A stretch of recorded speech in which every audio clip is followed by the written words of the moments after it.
Hali ya jiji la Dar es Salaam kwa ujumla ni shwari, na shughuli mbalimbali za kiuchumi, za kisiasa na kijamii zinaendelea vizuri. Lakini mkazo wetu mkubwa sisi polisi kanda maalum ya Dar es Salaam ni watu kufuata sheria na kuitunza amani ya nchi hii. Napenda niwakumbushe, hivi karibuni tarehe 16 Mei mwaka huu wa 2026, Jeshi la Polisi kanda maalum ya Dar es Salaam liliwaarifu kufanya uchunguzi wa kina juu ya mauaji ya mtu aliyefahamika kwa jina la Baozan Lee, ambaye huyu alikuwa mwenye asili ya China au mwenye utaifa wa China. Mtu huyu alikuwa ni mmiliki wa kiwanda cha kuchakata chupa ambacho kilifahamika kwa jina la Zingli, ambacho kiko eneo la Mabibo, Ubungo, Dar es Salaam. Mtu huyu, kama mnakumbuka, aliuawa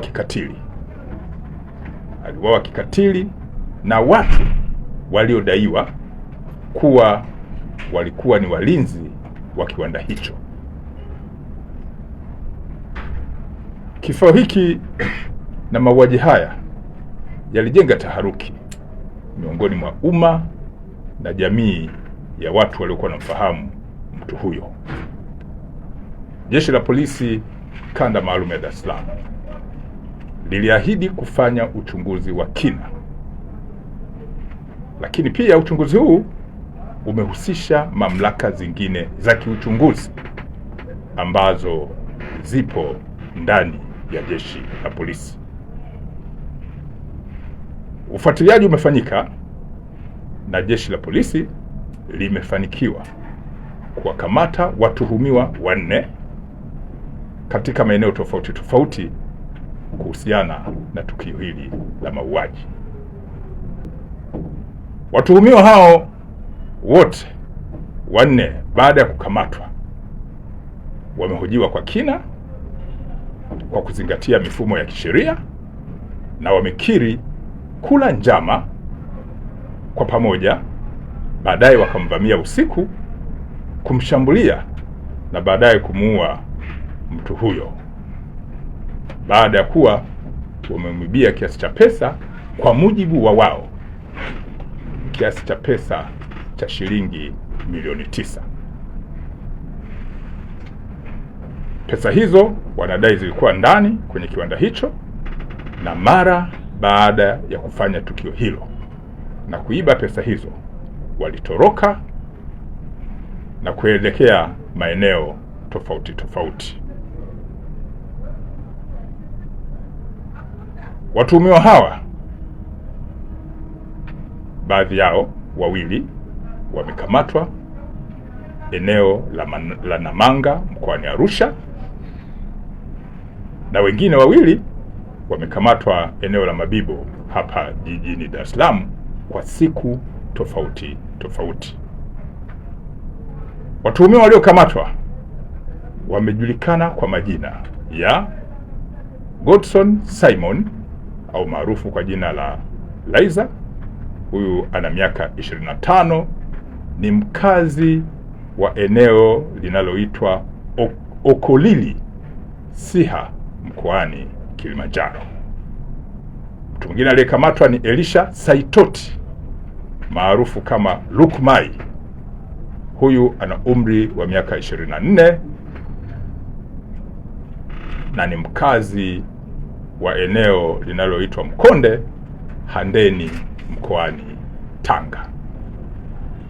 Mtu mwingine aliyekamatwa amefahamika kwa jina la Godfrey Laban maarufu kama Molel, mwenye umri wa miaka 30, ni mkazi wa Makongo, Kinondoni, hapa jijini Dar es Salaam. Mtu wa mwisho aliyekamatwa amefahamika kwa jina la Godson Pinel maarufu kama Isika, mwenye umri wa miaka 24, naye ni mkazi wa Kigamboni, jijini Dar es Salaam. Watuhumiwa hawa, baadhi yao baada ya kukamatwa wamekiri kutenda tukio hili, na baadhi ya pesa wamekiri kununua ng'ombe ambao wamewaonyesha, ambao wamechukuliwa na taratibu za kisheria, ikiwemo na mifumo ya kisheria jinsi ya kufanya record ya vielezo hivyo itafanyika. Baadhi yao pesa walizozipora wamedai kununua ng'ombe, na ng'ombe hao wamewaonyesha. Watuhumiwa wote hawa ambao wamekamatwa wataingia kwenye mifumo ya kisheria, ikiwa ni pamoja na kuishirikisha ofisi ya mashtaka ichambue hiki kilichochunguzwa, na baadaye wafikishwe mahakamani haraka iwezekanavyo. Jeshi la Polisi Kanda Maalum ya Dar es Salaam linaendelea kutoa wito watu kujiepusha na vitendo vya kihalifu. Narudia, Jeshi la Polisi Kanda Maalum ya Dar es Salaam halina huruma na wahalifu. Narudia, Jeshi la Polisi Kanda Maalum ya Dar es Salaam halina huruma na wahalifu. Litaendelea kuwashughulikia wahalifu kwa mujibu wa sheria na kuhakikisha kwamba ushahidi ukipatikana watakamatwa na kufikishwa kwenye mamlaka zingine za kisheria ili hatua zizidi kuchukuliwa. Uhalifu mara nyingi huwaingiza wahusika kwenye misuguano mikubwa ya kisheria. Narudia, uhalifu mara kadhaa huwaingiza wahusika kwenye misuguano mikubwa na mikali ya kisheria. Naendelea kuwashukuru wananchi mbali ambao walichukizwa na tukio hili na ambao kimsingi wametupa ushirikiano mkubwa, wakishirikiana na mamlaka hizi za kiuchunguzi na kufanikisha kukamatwa kwa watuhumiwa hawa ambao watafikishwa kwenye mamlaka za kisheria zingine ikiwemo mahakama.